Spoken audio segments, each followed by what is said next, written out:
kita S3, maka kita punya kajian itu jangan terlalu umum. Jadi Bapak Ibu, yang disebut dengan fokus itu adalah kedalaman materi yang ingin kita kaji, yang ingin kita teliti. Dan kita memastikan bahwa bidang yang kita kaji memang berada dalam domain keilmuan komunikasi, berada dalam objek formal komunikasi. Ya.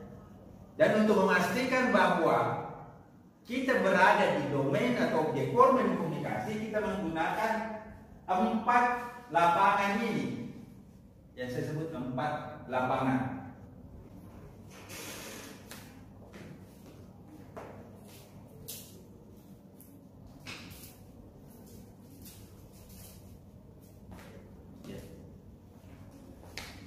Oke, jadi Bapak Ibu, untuk memastikan apakah wilayah kajian penelitian kita atau kajian keilmuan kita masuk dalam domain ilmu komunikasi atau objek formal ilmu komunikasi, kita menggunakan 4 lapangan atau 4 bidang. Ya. Tinggal Bapak Ibu pilih. Bidang yang pertama ini menyangkut sistem komunikasi. Itu ada 11 komponen. Ya, 11 unsur. Komunikator, pesan, media, komunikan, efek, feedback, noise, lingkungan, konteks, regulasi, etika. Tolong Bapak Ibu hafal ini. Ya. Tolong ini Pak dihafal. Karena ini nanti menjadi keahliannya Bapak Ibu. Ya, ini 11 komponen. Nah, apa itu komunikator, apa pesan, media, komunikan, ini nanti Bapak Ibu pelajari. Ya, dan ini setiap unsur atau setiap komponen ini itu bisa menjadi fokus penelitian. Misalnya, kita meneliti sumber untuk mengetahui strategi komunikasi sebuah organisasi atau seseorang, seorang tokoh, berarti itu kajian komunikator. Atau kita khusus mengkaji pesannya saja, ya. Nah, itu berarti kita analisis pesan. Ada analisis pesan menggunakan analisis wacana, analisis semiotika, analisis framing. Ya, boleh. Itu analisis wacana.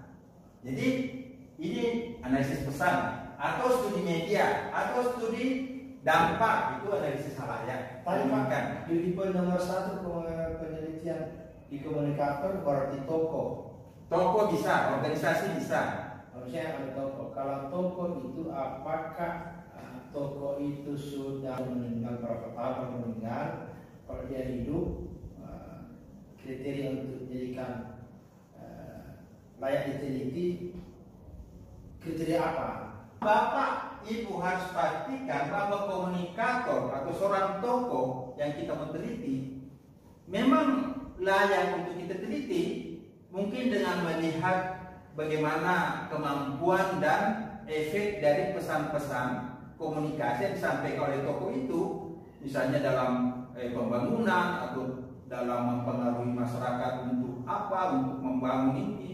Tentu ada kriteria bahwa komunikator tokoh itu memang layak untuk kita teliti. Tidak masalah itu kita teliti apakah sudah meninggal atau masih hidup, tidak masalah. Iya. Kita menemukan fokus, Pak, itu sudah luar biasa, Pak. Karena pengalaman saya, Bu, sudah ada yang sudah hasil seminar proposal masih ganti fokus, masih ganti judul. Nah, ini Pak bahayanya. Karena dari awal tidak paham apakah kita sudah menemukan fokus yang tepat sesuai dengan iman kita atau tidak. Itu dulu. Menemukan dulu di lapangan tak yang kita mau tempat main. Kapan itu salah lapangan kita main di lapangannya bidang ilmu lain? Oh sudah Pak. Biar jadi itu sudah diganti. Langsung ganti Pak. Bongkar. Bukan bongkar Pak, ganti Pak. Nah, istilah kita bertahun-tahun berbulan-bulan dikit. Iya. Jadi ini dulu Pak, ini dulu pahami dulu Pak. Ini 11 komponen ya. Jadi setiap komponen atau unsur ini bisa kita kaji, bisa kita jadikan fokus penelitian. Jadi sebenarnya banyak ini. Yang kedua, mengenai jenjang. Jenjang ini adalah tingkatan-tingkatan komunikasi di mana konteks setting komunikasi itu berada. Misalnya komunikator. Komunikator kebetulan kepala kantor yang kita mau teliti, maka dia masuk komunikasi organisasi. Komunikator sebagai dai yang berbicara kepada masyarakat di media massa, berarti ini kita bicara publik atau bicara massa. Oke? Jadi komunikator itu nanti kita tempatkan di mana? Kita tempatkan di jenjang mana? Nah, di sini ada 9 jenjang. Dalam pengajian saya yang terakhir itu ada 9. Komunikasi interpersona, antarpersona, komunikasi kelompok, komunikasi organisasi, komunikasi publik, komunikasi massa, komunikasi budaya, komunikasi internasional, dan komunikasi global. Ya, interpersona, antarpersona, kelompok, organisasi, publik, massa, budaya, antar-budaya, internasional, global. Tinggal lihat di jenjang mana Bapak nanti akan main, jenjang mana. Yang ketiga, fokus atau pokok masalah bisa kita tentukan berdasarkan tradisi komunikasi. Tadi komunikasi ini adalah apa? Kebiasaan-kebiasaan yang sudah melembaga di dalam ilmu pengetahuan komunikasi sejak dulu, sehingga ilmuwan mengelompokkan itu menjadi tradisi. Ya, nah ini Robert Craig menyebut ada 7 tradisi, yaitu tradisi retorika, semiotika, cybernetik, fenomenologi, psikososial, psikokultural, dan tradisi kritis. Nah, tinggal kita lihat tadi Pak. Misalnya, kita ingin meneliti ini tadi komunikator, kemudian komunikasi massa dikaitkan dengan perubahan sosial, maka itu paling cocok kita teliti menggunakan analisis pendekatan tradisi kritik. Karena kritis itu berkaitan dengan perubahan sosial. Atau misalnya kita teliti komunikator dengan komunikan dalam kaitannya dengan organisasi, bagaimana dia berinteraksi, itu kita cocok teliti menggunakan cybernetik. Jadi ini harus kita paham juga, ya. Nanti bagaimana Bapak Ibu paham ini semua, paham ini medan keduanya, paham ini medan ketiganya, nanti supaya cocok. Ya, nah itulah nanti kita konsultasi, ya, supaya nanti bisa diarahkan. Nah yang ketiga, untuk memastikan fokus kita sesuai masalah, kita langsung mencari teori yang sesuai. Nah di bukunya di tahun itu, ensiklopedia teori komunikasi itu ada ratusan teori. Ya, mungkin ada lebih 500. Kalau misalnya ketua DPR tadi Pak boleh? Apa? Ketua DPR. Ketua DPR Menjadi komunikasi politiknya. Ini komunikator tadi, komunikator. Komunikator ketua DPR. Ya. Terus itu menjadi yang bisa Pak, bisa ya? Bisa. Kemudian nanti komunikasi organisasi atau komunikasi massa kelompok tergantung audiensnya siapa atau medan penelitiannya di mana. Kemudian tradisi apa yang Bapak mau pakai, bagaimana itu dilakukan, kemudian cari teorinya. Usahakan teorinya ini minimal 3, minimal 2, tidak boleh 1, karena ini S3. Ya. Artinya lebih dari 2 lebih bagus. Ya, ya. kalau tadi masalah partai politik berarti teori politik di mana jamnya? Teori politik banyak Pak teori Pak, banyak teorinya Pak, banyak teorinya Pak.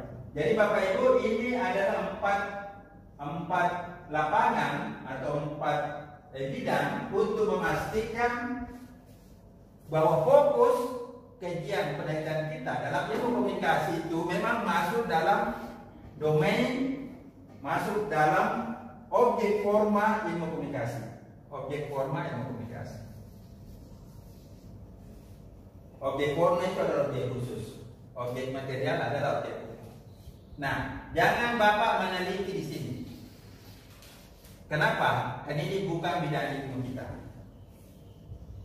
Boleh kita meneliti bidang ilmu lain, tapi syaratnya kita harus menggunakan kacamata komunikasi. Tapi untuk sementara, karena ini bidang lapangannya luas sekali, cukuplah kalau kita memprioritaskan fokus penelitian kita pada bidang komunikasi.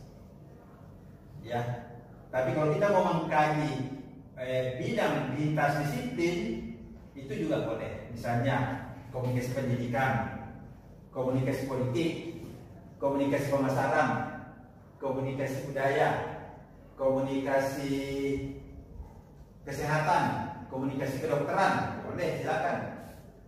Tapi syaratnya di samping Bapak harus kuasai ilmu komunikasi, Bapak juga harus kuasai ilmu kedokteran.